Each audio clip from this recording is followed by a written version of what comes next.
December 13, 1943, 9:27 in the morning, 8,000 feet above Assam Province, India. Second Lieutenant Philip Adair, 23 years old from Oklahoma City, pulled his Curtiss P-40 Warhawk into a climbing turn as 64 Japanese aircraft emerged from the morning haze 3 miles to the east. They were heading directly toward Dinjan Airfield, where Adair's squadron was based. The young pilot had completed 43 combat sorties with the 89th Fighter Squadron, protecting the critical Himalayan airlift route. This morning, he was the only American pilot in the air when the enemy formation appeared. His P-40, bearing the name Lulu Bell and the number 44 painted on the nose, carried 6 Browning M2 machine guns in the wings. Each gun held 281 rounds of 50 caliber ammunition that gave him approximately 12 seconds of sustained fire before his guns went empty. The Japanese formation consisted of 24 Mitsubishi Ki-21 twin-engine bombers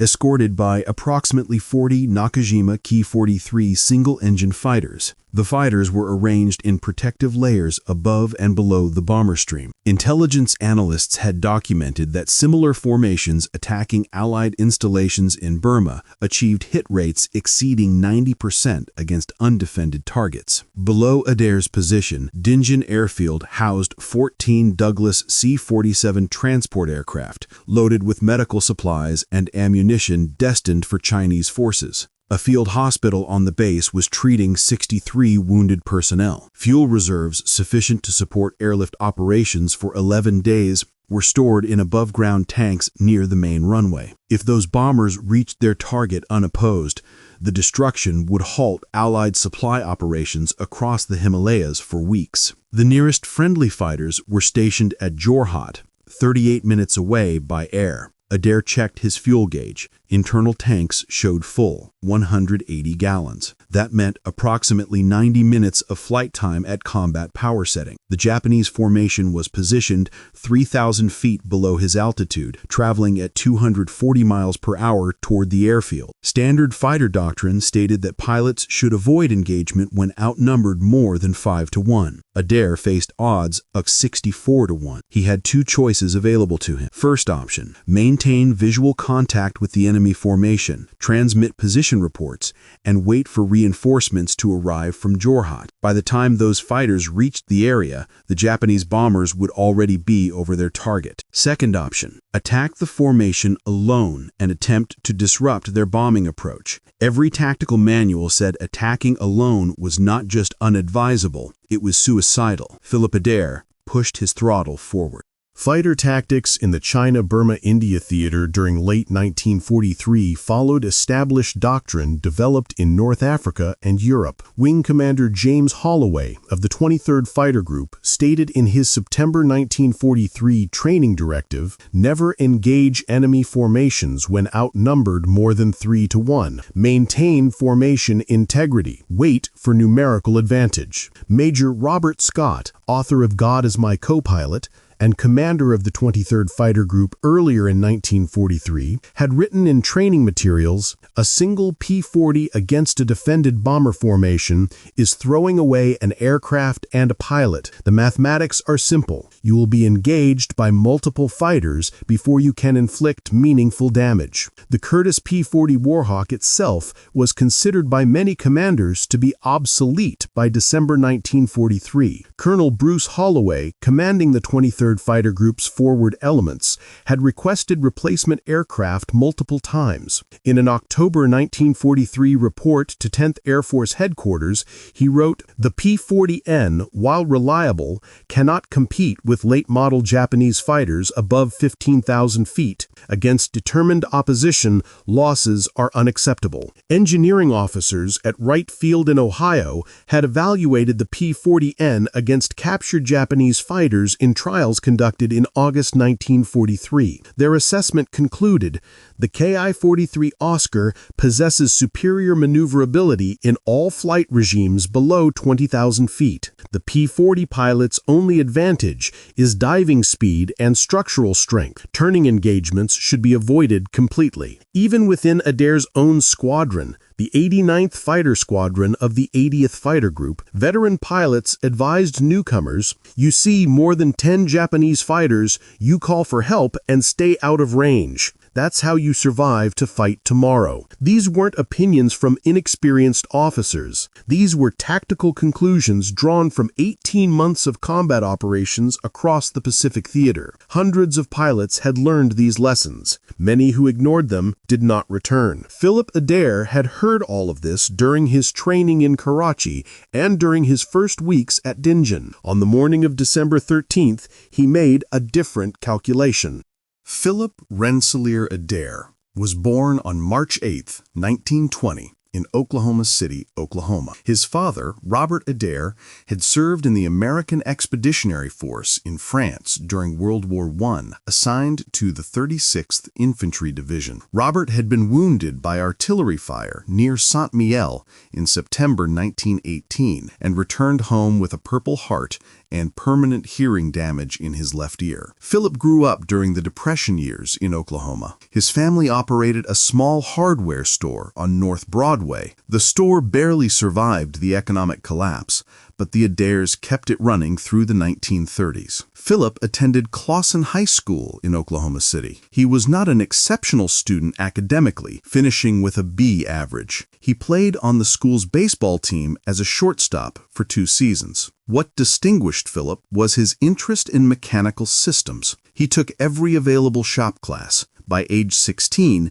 he could disassemble and rebuild an automobile engine. He spent weekends helping his father repair farm equipment for customers from the surrounding rural areas. In 1938, Philip enrolled at Oklahoma A&M College in Stillwater, studying mechanical engineering. He completed 1 year before family financial difficulties forced him to withdraw. He returned to Oklahoma City and worked full-time at his father's store. When war broke out in Europe in 1930, Philip followed the news closely. When France fell in 1940, he told his father he wanted to join the Army Air Corps. Robert Adair, remembering his own service and the costs of war, advised his son to wait. If America goes in, then you go, not before. The Japanese attack on Pearl Harbor came on December 7, 1941. Philip Adair walked into the Army Air Corps recruiting office in Oklahoma City on December 9th. He was 21 years old. He qualified for pilot training based on his mechanical aptitude scores and his 2 years of college education. The Air Corps sent him to Hicks Field in Texas for primary flight training in February 1942. Philip proved to be a capable but not exceptional pilot during training. His instructors noted that he approached flying methodically, calculating each maneuver carefully rather than relying on instinct. One instructor wrote on his evaluation form, "Adequate stick and rudder skills, excellent understanding of aircraft systems, thinks before he acts, valuable quality for combat aviation." He received his pilot wings and commission as a second lieutenant on November 14, 1942, at Luke Field in Arizona. The Army assigned him to advanced training in the Curtiss P-40 Warhawk at Bartaw Field in Florida. The P-40 was, by late 1942, considered a second-line fighter by many in the Air Corps. The newer P-38 Lightning, P-47 Thunderbolt, and especially the P-51 Mustang were entering service in Europe. Those aircraft had superior performance, especially at high altitudes. But the China-Burma-India theater received lower priority for new equipment. The P-40, despite its limitations, remained the primary fighter aircraft in that theater throughout 1943. And into 1944. Philip Adair studied the P-40 thoroughly during his training. He read the technical manuals completely, not just the flying procedures, but the engineering specifications. He understood the Allison V1710 engine's characteristics, its strengths, and its vulnerabilities. He learned the aircraft's structural limits, its fuel consumption rates at different power settings, the ballistic performance of its 650 caliber machine guns. Other pilots in his training class joked that Philip studied the aircraft like an engineering student rather than a fighter pilot. Philip didn't mind. He believed understanding the machine would keep him alive. In June 1943, the Army Air Corps sent 2nd Lieutenant Adair by ship to Karachi, India. From there, he traveled by rail and transport aircraft to Dinjan Airfield in Assam Province, arriving on 2nd July 1943. Dinjan Airfield served as a forward base for fighters protecting the Himalayan airlift, which military planners called the Hump. Transport aircraft flew from Indian bases over 16,000-foot mountain passes into China, delivering supplies to Chinese forces and to American units operating in western China. The route was extraordinarily dangerous, even without enemy action. Weather over the mountains was unpredictable and frequently violent.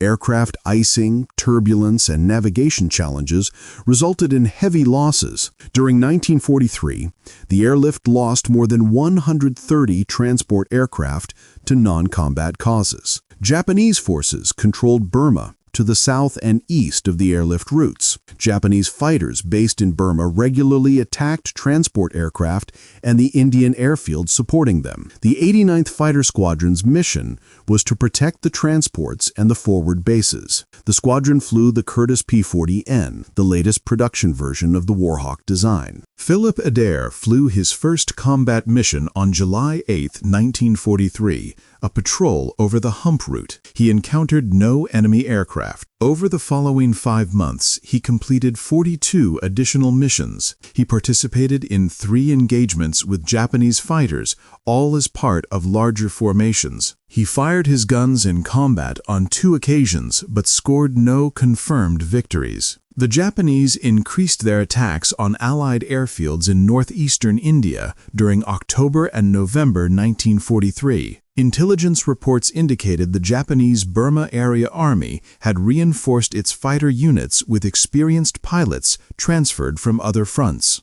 During the 8 weeks before December 13th, Japanese strikes against Allied installations destroyed 47 transport aircraft on the ground, damaged maintenance facilities, and caused 112 casualties among ground personnel. The attacks followed a consistent pattern: large formations, 20 to 30 bombers escorted by 30 to 50 fighters would approach at medium altitude, overwhelm any defending fighters through numerical superiority, and achieve high accuracy against airfield targets. Allied commanders knew these raids were coming, but lacked sufficient fighters to provide continuous airfield defense. The theater simply had too few aircraft to cover too many bases across too much territory. Dinjan Airfield had been attacked twice in November 1943. Both raids came when no American fighters were airborne. The damage was significant, but not crippling. On the night of December 12, 1943,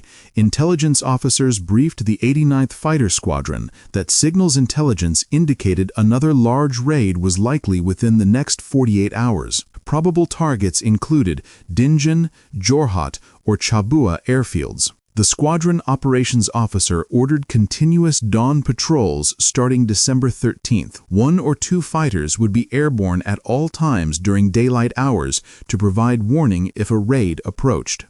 Philip Adair drew the first patrol slot for December 13th. He took off from Dinjan at 8:45 that morning, flying alone. His orders were simple: patrol the airspace east of Dinjan at 8,000 to 10,000 feet altitude. If enemy aircraft appeared, transmit an immediate warning and maintain visual contact until reinforcements arrived. Do not engage superior forces. At 9:27 a.m., Philip Adair spotted the Japanese formation 3 miles east of his position. He counted the aircraft carefully: 24 bombers in the lead formation, approximately 40 fighters in escort, arranged in 3 groups above and below the bombers. He transmitted his sighting report to Dinjan Tower. Large formation, estimated 60-plus aircraft, heading 270 degrees. Altitude 5,000 feet, speed approximately 240, 3 miles east of field. Dinjan Tower acknowledged his transmission and scrambled the remaining squadron fighters. Those fighters needed 12 to 15 minutes to take off, form up, and climb to engagement altitude. The Japanese formation would reach Dinjan in approximately 7 minutes. Philip Adair looked down at the airfield below him. He could see the C-47 transports parked in their revetments. He could see the fuel storage area. He could see the hospital tents with red crosses painted on their roofs. He thought about his father, wounded in France 25 years earlier. He thought about what his father had told him before he deployed overseas. Do your duty. Protect the men who can't protect themselves. Philip Adair rolled his P-40 inverted, pulled the control stick back, and dove toward the Japanese bomber formation. The young man from Oklahoma City, who had carefully followed every rule,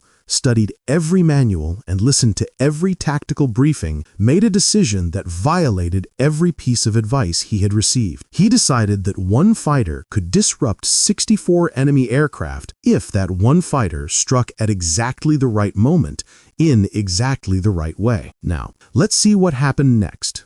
The China-Burma-India theater in December 1943 represented one of the most challenging operational environments of World War II for Allied forces. Japanese forces had conquered Burma in early 1942, cutting the Burma Road that had been the primary supply route to Chinese forces fighting Japan. With that land route severed, the only way to supply American and Chinese units in western China was by air across the Himalayan mountain. The airlift operation began in April 1942. By December 1943, transport aircraft were flying more than 150 round trips daily between Indian bases and Chinese airfields. The operation delivered an average of 12,000 tons of supplies monthly. Every ton of supplies that reached China required 3 tons of supplies consumed in India to support the airlift infrastructure. Fuel, spare parts, ammunition, food, and personnel had to be shipped from the United States across the Pacific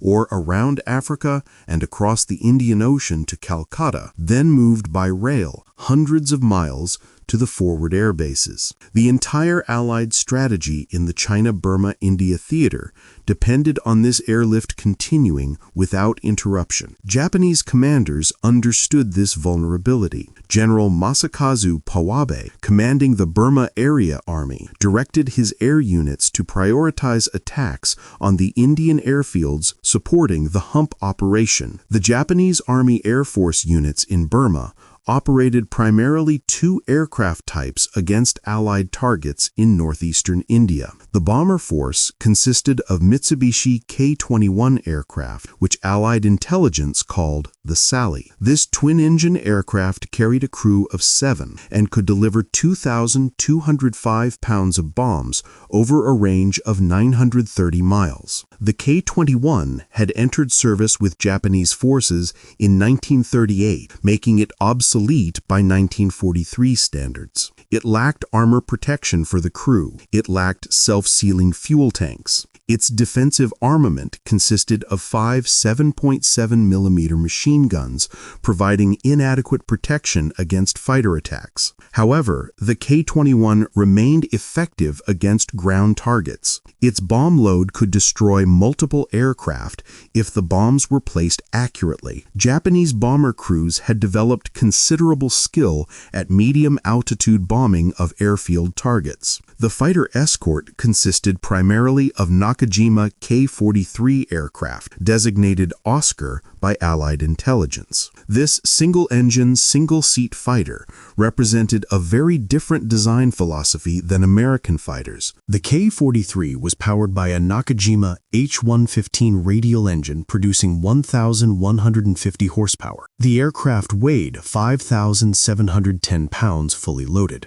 Maximum speed at 13,000 feet was 329 miles per hour. What made the Oscar dangerous was its maneuverability. The aircraft could execute turns tighter than any American fighter in service. It achieved this through lightweight, low wing loading, and specialized combat flaps that allowed the pilot to dump airspeed rapidly in turns without stalling. Experienced Japanese pilots exploited this advantage ruthlessly. American fighter pilots who attempted to dogfight the Oscar in turning engagements rarely survived. During the 6 months before December 1943, Oscar fighters engaged Allied aircraft in 47 documented encounters over Burma and northeastern India. Japanese pilots claimed 63 Allied fighters destroyed in those engagements. Philip Adair's P-40N represented the American response to these challenges, though not an ideal response. The Curtiss P-40N was the final production version of the Warhawk design. Curtiss Aircraft delivered the N model starting in early 1943 as a lightweight variant to improve climb and maneuverability performance.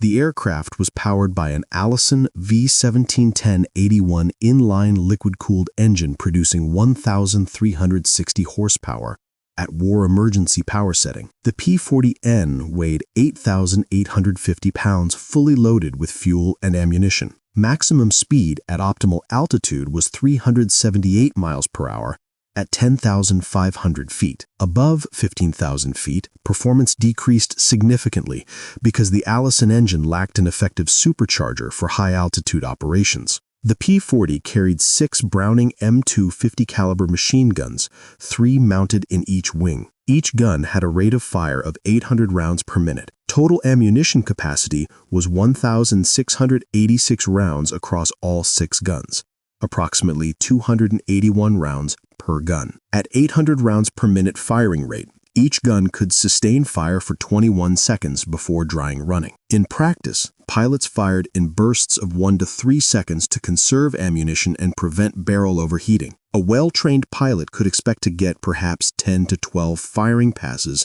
before exhausting ammunition. The P-40's 50 caliber rounds were effective against unarmored or lightly armored targets. Each round contained 41.5 grams of propellant and had a muzzle velocity of 2,840 feet per second. A burst of 15 to 20 rounds striking an aircraft could cause catastrophic structural damage or ignite fuel systems. But the P-40 could not turn with the Oscar. In a sustained turning fight, the lighter, more maneuverable Japanese fighter would eventually position behind the American aircraft. American tactical doctrine therefore emphasized the P-40's advantages: superior speed, especially in dives, better structural strength, allowing aggressive maneuvering at high speeds, and heavier armament, effective at longer ranges. The recommended tactic was straightforward: dive on the enemy from superior altitude, fire a single high-speed pass, then extend away using superior dive speed before the enemy could respond. Reset altitude and position for another attack. Never allow the engagement to slow into a turning fight. This tactic worked well when American fighters operated in pairs or larger formations with altitude advantage. One fighter could attack, while wingmen provided cover. If the enemy attempted to pursue the attacking fighter, his wingmen could engage. But Philip Adair had no wingmen on December 13th. He had altitude advantage, which gave him the initiative for the first attack. After that first pass, he would have 40 Oscar fighters focused entirely on him. Standard doctrine said he should make one fast pass to disrupt the formation,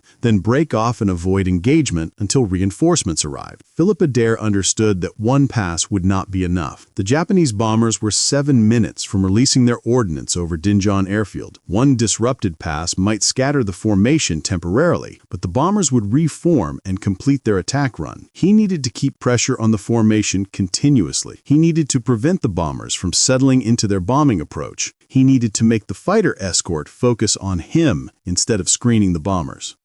He needed to do this alone for at least 10 minutes, probably longer. Philip calculated the odds in his mind as his P-40 dove toward the enemy formation. His 6 50 caliber guns could fire approximately 12 seconds of sustained fire before running dry. That meant he could make perhaps 8 to 10 2-second firing passes if he was disciplined with his trigger control. 8 to 10 passes against 24 bombers and 40 fighters. The mathematics were simple, as Major Scott had written. One fighter against this opposition should not survive. But Philip understood something that tactical manuals did not address: Military formations operate on coordination and timing. Bomber formations maintain tight spacing to concentrate their bomb patterns on target. Fighter escorts position themselves to intercept threats before those threats reach the bombers. All of this requires the formation to fly predictable courses at predictable speeds. If Philip could break that predictability, if he could attack from unexpected angles, force the bombers to maneuver defensively, keep the fighters constantly reacting, he might disrupt the formation's cohesion enough to prevent an effective bombing run. He couldn't engage 64 aircraft, but he could engage the formation's ability to function as a coordinated unit. That was the calculation Philip Adair made in the few seconds before he opened fire. Whether that calculation was brilliant tactical insight or desperate rationalization would be determined in the next 15 minutes. Now, back to the action. Philip Adair's P-40 accelerated through 320 miles per hour as he dove toward the bomber formation. His altimeter unwound rapidly. 7,000 feet, 6,500, 6,000. The Japanese bombers flew in two tight V formations of 6 aircraft each, with the remaining 12 bombers arranged in a third, looser formation behind the first two groups. The tight Vs were the attack elements, positioned to achieve concentrated bomb patterns on target. Adair positioned his approach to attack from the bombers' 7 o'clock position, from behind and slightly below on their left side. The sun was behind him, making his aircraft harder to spot visually. The Oscar fighters escorting the formation were focused forward toward their target area. They expected defending fighters to meet the formation near the airfield, not 20 miles out from the objective. Adair had perhaps 15 to 20 seconds before the escort spotted him. At 5,500 feet altitude and 800 yards range from the lead bomber formation, Adair rolled his P-40 inverted and pulled the control stick back hard into his lap. The aircraft's nose came down sharply, pointing directly at the lead V formation. His airspeed built rapidly, 350 miles per hour. 370, 390. Range closed fast.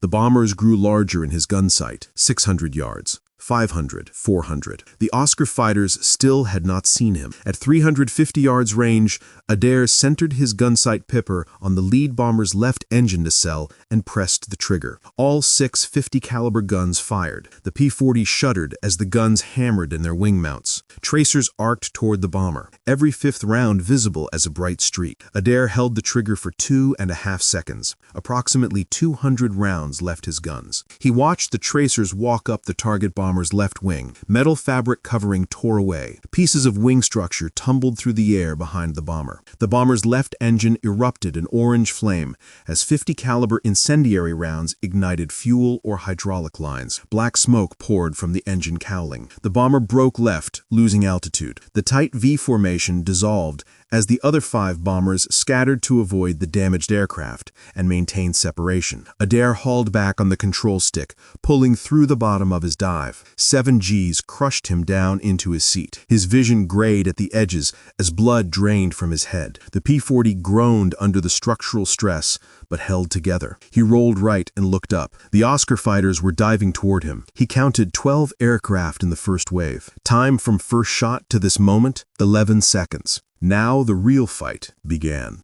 The lead group of Oscar fighters dove toward Adair from his 10 o'clock high position, forward and above on his left side. They were in a loose 4-aircraft formation, each fighter separated by approximately 200 feet. Adair rolled left and pulled the nose of his climb, but to point his guns toward the diving Oscars. His airspeed was still above 330 miles per hour from his previous dive, giving him energy to maneuver. The lead Oscar opened fire at 450 yards. Adair saw the muzzle flashes from the Oscar's 2 12.7mm machine guns mounted in the upper fuselage. The Japanese pilot was firing too early. At that range, only a few rounds would be on target. Adair triggered a 1-second burst at the lead Oscar. His tracers passed above the target. He had misjudged the deflection angle. The Oscar broke right sharply. Its wingman followed. The other 2 fighters in the group split, one diving away, one attempting to reverse toward Adair. Adair rolled his P-40 right and pushed the nose down, diving away. His airspeed built to 360 miles per hour. The Oscars could not match that speed in a dive. But diving meant losing altitude. Altitude represented potential energy, the ability to climb, to accelerate,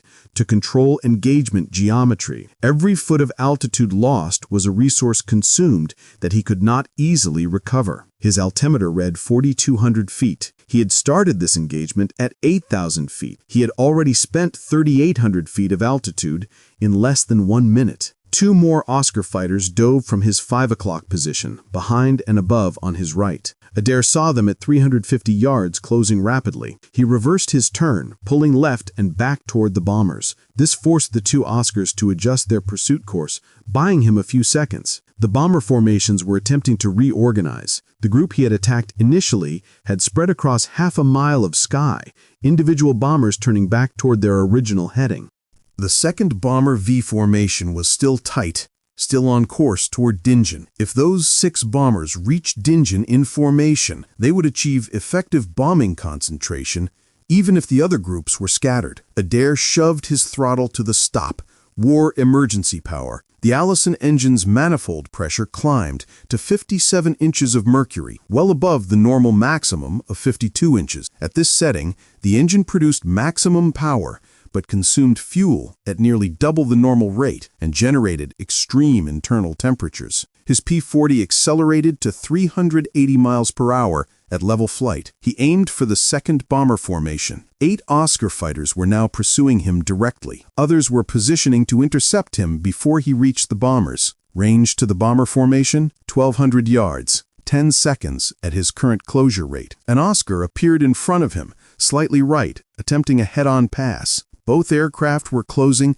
at a combined speed exceeding 600 miles per hour. The Oscar pilot opened fire at 500 yards. Adair saw tracers arcing toward him. Adair triggered a 1-second burst. His heavier .50 caliber rounds had greater range and hitting power than the Oscar's rifle caliber machine guns. At 350 yards, Adair's rounds struck the Oscar's engine cowling. The lightweight fighter shuddered, rolled left, and dove away trailing white vapor, probably coolant from a damaged cooling system. Adair's ammunition counter now showed 1,200 rounds remaining across 6 guns, 200 rounds per gun. He had fired approximately 400 rounds in 3 bursts. He had perhaps 6 more attacking passes before his guns ran dry. The second bomber formation was 600 yards ahead, still in tight V formation. 4 Oscar fighters dove to intercept him. They would reach firing position in approximately 4 seconds. Adair ignored the diving Oscars. If he broke off to engage them, the bombers would continue toward their target unmolested. He had to press the attack on the bombers, even with fighters on his tail. At 400 yards from the bomber formation, Adair centered his gun sight on the lead bomber's right engine. 2 Oscars were now firing at him from his 6 o'clock position, directly behind. Adair heard impacts, metallic thuds as 7.7mm rounds struck his aircraft's fuselage and wing. At 250 yards from the bomber, Adair fired. He held the trigger for 3 seconds this time. He needed to ensure effective hits. Approximately 360 rounds left his guns. The bomber's right engine disintegrated. The radial engine cylinder heads tore away. The propeller separated and tumbled past Adair's canopy, missing by less than 30 feet. Flame erupted from the bomber's wing root. The entire right wing folded upward, structural spars failing. The bomber rolled inverted and entered a spin. Adair pulled up hard, rolled right, kicked right rudder to skid his aircraft sideways, and dove away. The Oscars behind him were forced to break their attack to avoid collision with the spinning bomber.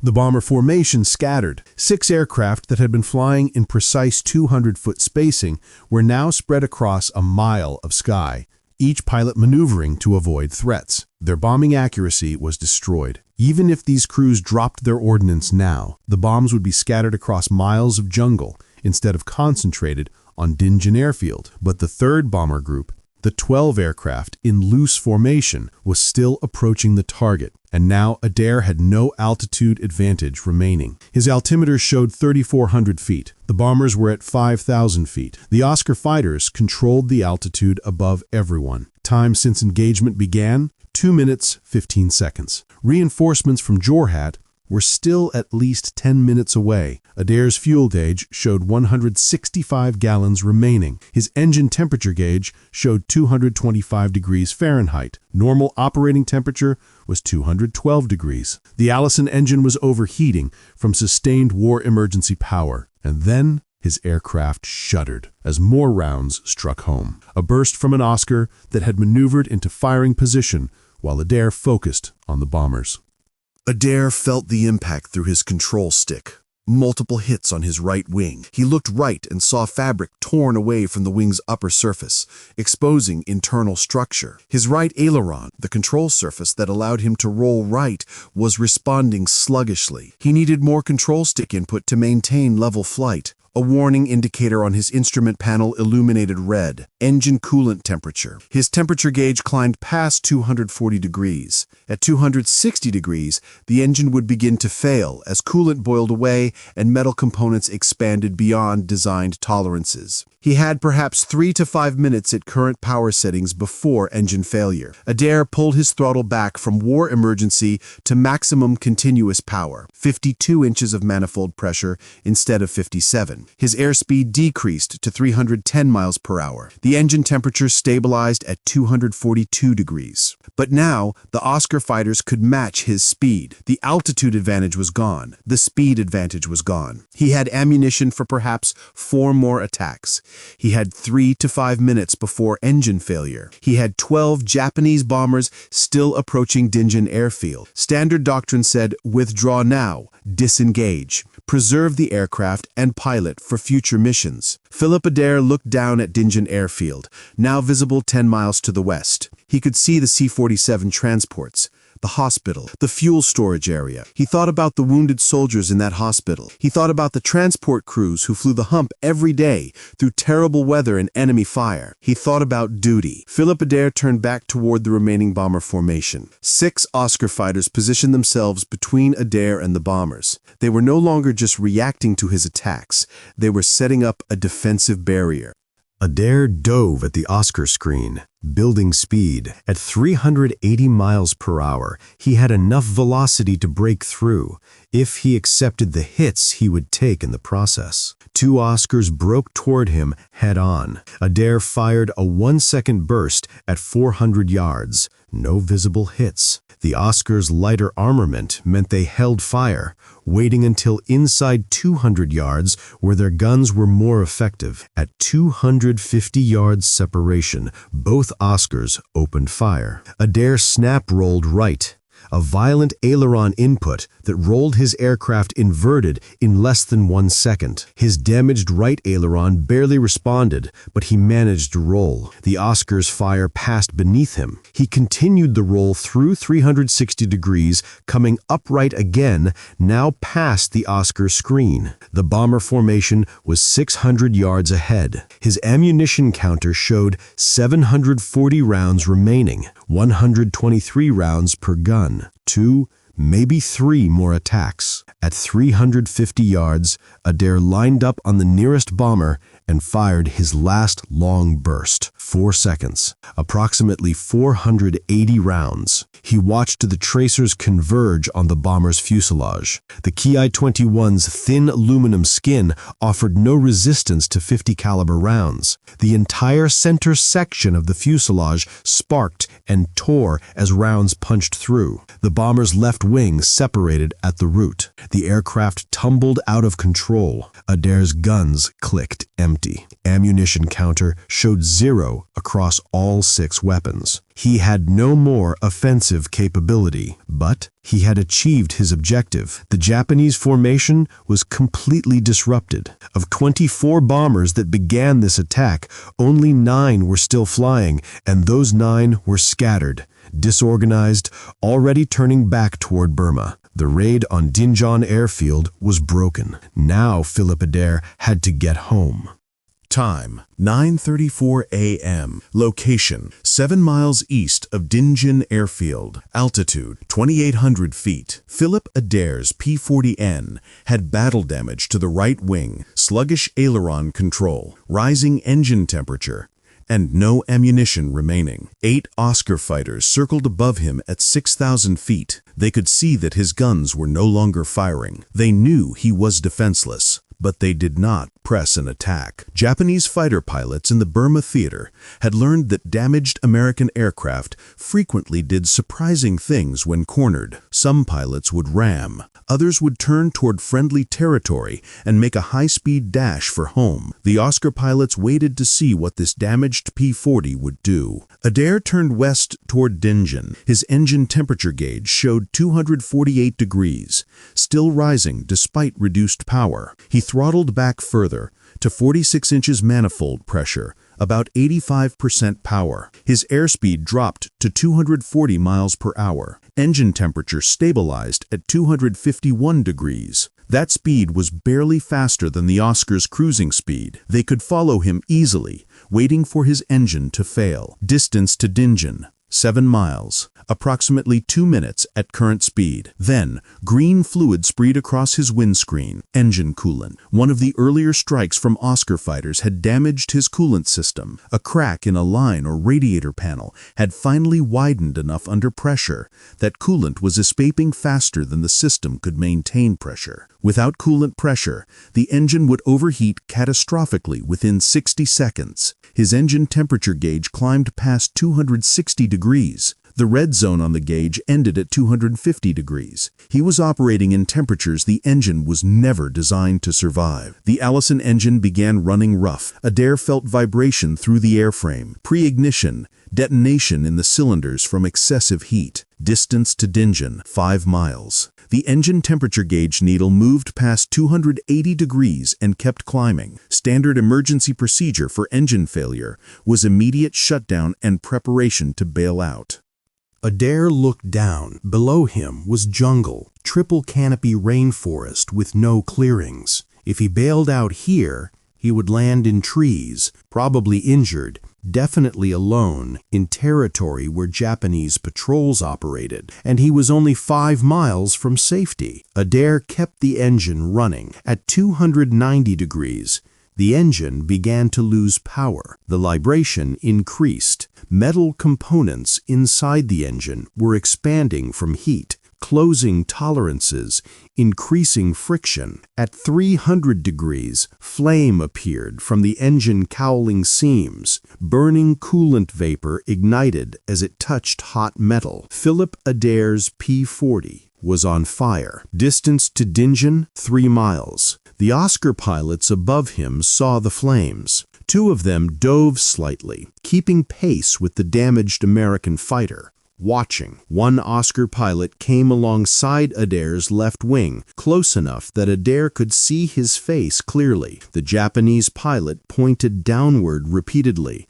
Land the aircraft. Surrender. Adair ignored him and kept flying toward Dinjan. His oil pressure gauge dropped toward 0. Without oil pressure, engine seizure was imminent. Distance to Dinjan, 2 miles. The airfield was visible ahead. Runway, buildings, parked aircraft. At 1 mile from the field boundary, Adair's engine quit. The propeller windmilled to a stop. No power, no thrust. The P-40 became a glider, but the P-40 was a poor glider. The aircraft's glide ratio, the forward distance traveled versus altitude lost, was approximately 8-to-1 in perfect condition. Adair's aircraft had battle damage, increasing drag. His actual glide ratio was worse, perhaps 6-to-1. From 1,400 feet altitude, he could glide approximately 1.5 miles under perfect conditions. He needed to cover 1 mile to reach the runway. Theoretically possible. Adair lowered his landing gear manually using the emergency hand pump. 28 strokes of the pump extended both main gear and locked them down, but the extended landing gear increased drag significantly. His glide ratio worsened. He was not going to make the runway. He would come up 200 yards short, crashing into the jungle at the field boundary. The Oscar pilots circled once more, then turned east toward Burma. The American pilot's fate was sealed. There was nothing more to witness.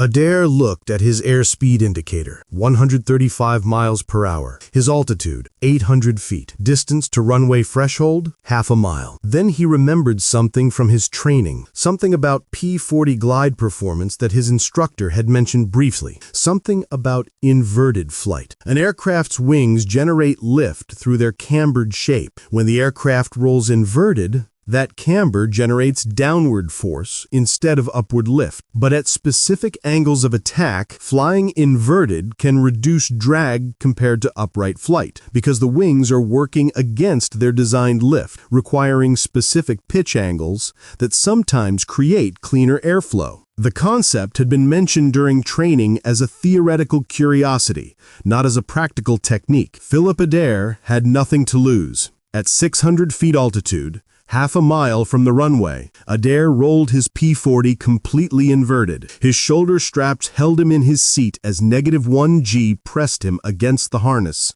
Blood rushed to his head. His vision reddened. The aircraft's descent rate decreased. Inverted, with landing gear extended, the P-40 maintained a slightly flatter glide angle than it had right side up. Adair held the inverted attitude, watching the ground pass above his canopy, or below, depending on perspective. Spatial orientation became difficult. Altitude, 400 feet. Distance to threshold, 1,000 feet. Ground personnel at Dinjan saw an inverted P-40 with landing gear extended approaching the field trailing smoke. Several men ran for defensive positions, thinking a Japanese pilot might be attempting a kamikaze attack. Altitude, 200 feet. Distance, 500 feet. Adair rolled right side up. His damaged aileron barely responded, but he forced the aircraft through the roll. He crossed the runway threshold at 90 feet altitude, descending steeply. His airspeed was 110 miles per hour, only 15 miles per hour above stall speed. The P-40 dropped the final 90 feet in less than 4 seconds.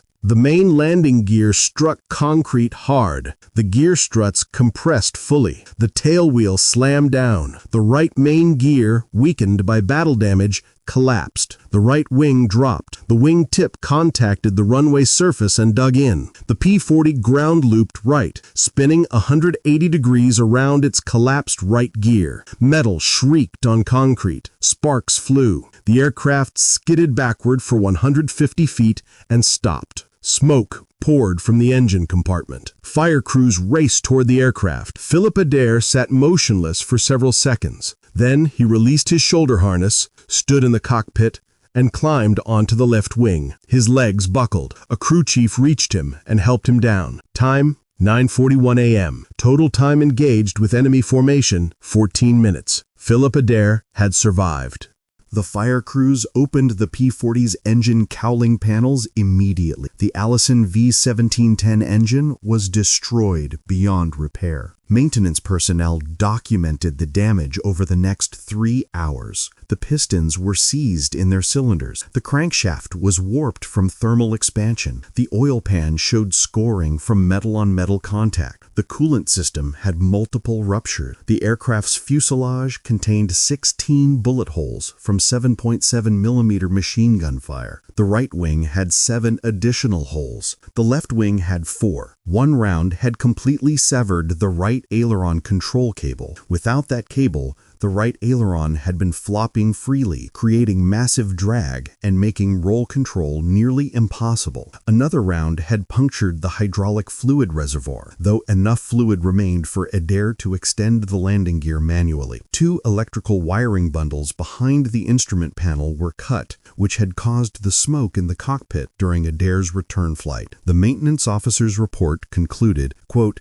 "Aircraft 447255 damaged beyond economical repair. Recommend salvage for spare parts." Unquote. Lulubelle would never fly again. Intelligence officers debriefed Adair that afternoon. He provided detailed accounts of the engagement sequence, including times, altitudes, and number of firing passes. Signals intelligence and ground observers confirmed the results. All 24 Japanese bombers turned back without reaching their target. Zero ordnance was dropped on Dinjan Airfield or any other Allied installation that day. Japanese losses were documented as follows. 2 Ki-21 bombers confirmed destroyed. 1 Ki-43 fighter confirmed destroyed. 2 additional bombers damaged sufficiently to crash land at their base in Burma. 1 additional fighter damaged. More importantly, the raid's objective, destruction of Allied aircraft and supplies at Dinjan, was completely denied. The 14 C-47 transport aircraft parked at Dinjan flew 11 sorties over the Hump that afternoon and evening, delivering 83 tons of supplies to Chinese forces.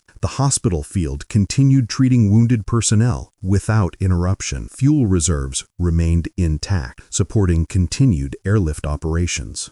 Major General Howard Davidson, commanding 10th Air Force, visited Dinjan Airfield on December 15th, 2 days after the engagement. He interviewed Adair personally. Davidson's report to theater headquarters stated, "Second Lieutenant Adair's action represents exceptional courage and tactical judgment. His willingness to engage a vastly superior force prevented significant losses of aircraft and personnel. Recommend immediate recognition." The 80th Fighter Group's commanding officer, Colonel Clinton D. Vincent, issued a unit commendation for Adair and ordered the engagement analyzed for tactical lessons. The tactical analysis, completed in January 1944, concluded that single fighters could effectively disrupt large bomber formations if they accepted extreme risk and maintained constant offensive pressure. However, the analysis also noted that Adair survived primarily due to Japanese fighters' reluctance to aggressively pursue a damaged aircraft. Against more aggressive opposition,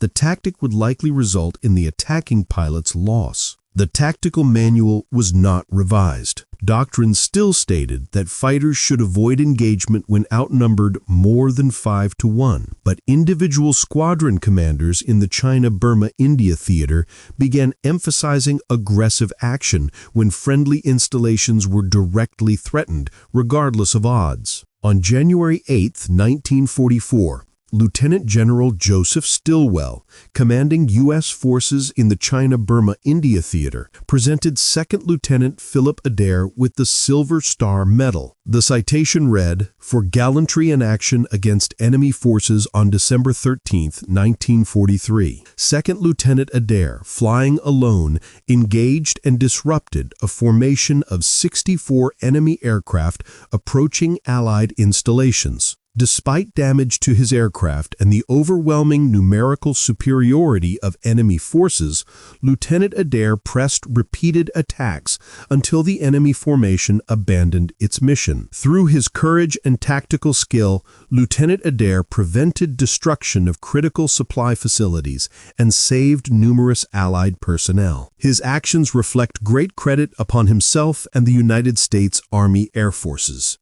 Philip Adair continued flying combat operations with the 89th Fighter Squadron through July 1944. He flew 52 additional missions, bringing his total to 95 combat sorties. On March 17, 1944, Adair engaged 2 K-43 fighters over northern Burma. He shot down both aircraft, achieving official ace status, 5 confirmed aerial victories. On May 4, 1944, he participated in a low-level attack on Japanese supply barges on the Irrawaddy River. Ground fire damaged his aircraft, forcing him to crash land in friendly territory. He walked back to his base over 3 days. On July 28, 1944, Adair shot down 2 additional K-43 fighters during an escort mission, bringing his total confirmed victories to 7. In August 1944, the Army rotated Adair back to the United States. He departed India on August 19th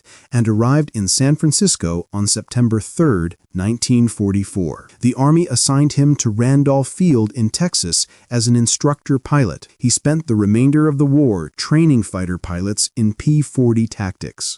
Philip Adair married Marianne Peterson on June 14, 1946, in Oklahoma City. Marianne had worked as a nurse at Tinker Field Army Air Forces Base during the war. They met at a veterans event in Oklahoma City in February 1946. Adair remained in the Air Force. The Army Air Forces became the independent United States Air Force in September 1947. He flew various aircraft types during his career, including the F-80 jet fighter during the Korean War. He served one combat tour in Korea, flying 38 missions with the 8th Fighter Bomber Wing during 1951 and 1952. Philip and Marianne had 3 children: Robert, born in 1948, Susan, born in 1951, and James, born in 1954. Adair attended Air Command and Staff College in 1957 and Air War College in 1963. The Air Force promoted him to lieutenant colonel in 1960 and to full colonel in 1966. His final assignment was as deputy commander of the 366th Tactical Fighter Wing at Holloman Air Force Base in New Mexico. He retired from the Air Force on September 1, 1971,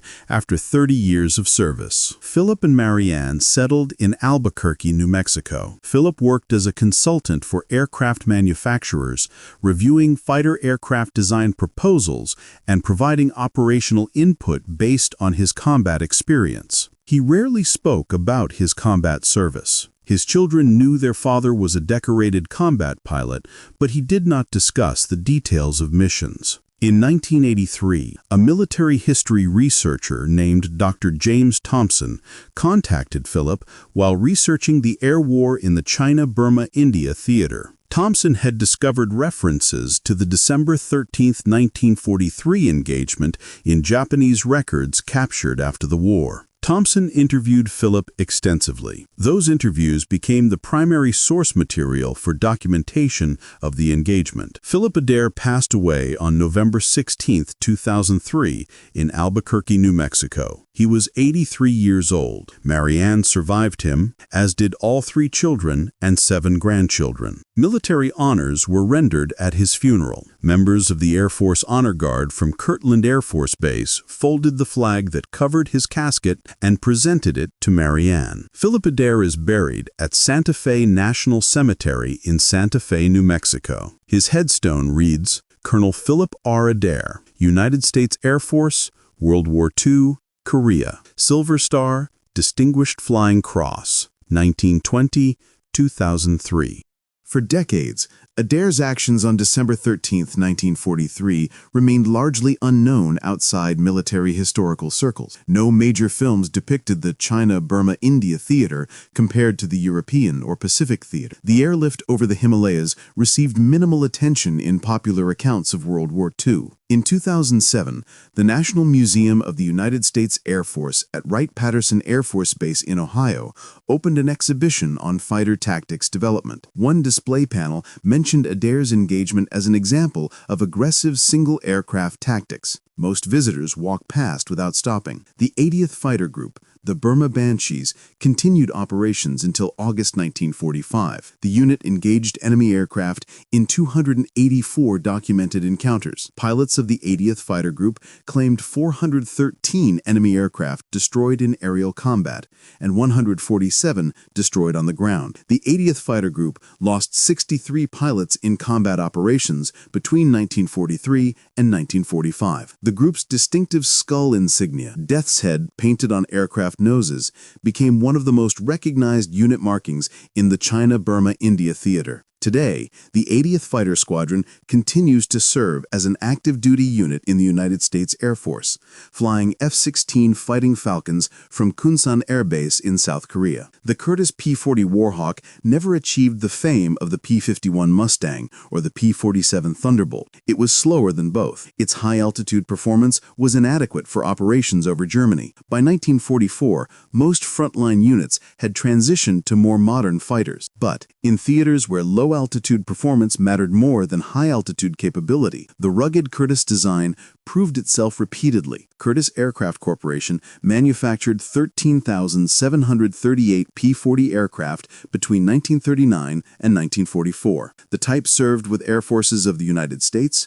Britain, Soviet Union, China, Australia, New Zealand, South Africa, Canada, and France. P-40 pilots claimed more than 2,600 enemy aircraft destroyed in combat. American pilots flying P-40s earned 18 Distinguished Service Crosses and numerous Silver Stars and Distinguished Flying Crosses. The aircraft's weaknesses were well documented. Poor high-altitude performance, inadequate rate of climb compared to later fighters, and inferior turn performance against Japanese fighters.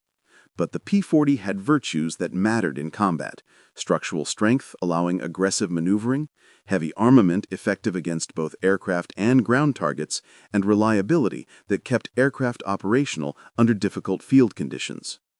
And, in the hands of skilled pilots like Philip Adair, the supposedly obsolete P-40 could accomplish missions that doctrine said were impossible. December 13, 1943. One pilot in one obsolete fighter against 64 enemy aircraft. Every tactical manual said attacking was suicide. Every experienced commander said wait for reinforcements. Every calculation of odds said survival was impossible. Philip Adair made a different calculation. He understood that mathematics don't account for courage. Statistics don't measure determination. Doctrine doesn't address what happens when one person absolutely refuses to let others down. He engaged 64 aircraft alone. He disrupted their formation. He broke their attack. He saved Dinjan Airfield and everyone on it. Then he brought his burning, damaged aircraft home through inverted flight and willpower. His solution to battle damage, flying alternately inverted and upright to control an aircraft with severed flight controls, had never been attempted before and was never repeated after. His landing approach, inverted flight with landing gear extended, defied every flying regulation and procedure. He survived because he understood his aircraft completely, because he calculated every option available, because he executed perfectly under impossible conditions. And because he decided that duty mattered more than safety, that protecting others mattered more than protecting himself. That's the story of 2nd Lieutenant Philip Adair, the 89th Fighter Squadron, and the day one P-40 pilot stopped a Japanese raid on India. These stories matter. The men who fought in World War II are leaving us. Within a few years, no living veterans of that war will remain. Their actions, their courage, their sacrifices will exist only in records and memories. If this story moved you, please click the like button. Subscribe to this channel for more accounts of forgotten heroes from the greatest generation. Turn on notifications so you don't miss future stories. Leave a comment below. Did anyone in your family serve in World War II? Where did they serve? What was their branch and unit? Share their stories so others can read and remember. Share this video with veterans you know, with family members who value history, with anyone who should hear about Philip Adair and the Burma Banshees. These men deserve to be remembered. Their stories deserve to be told. Thank you for watching. We'll see you in the next one.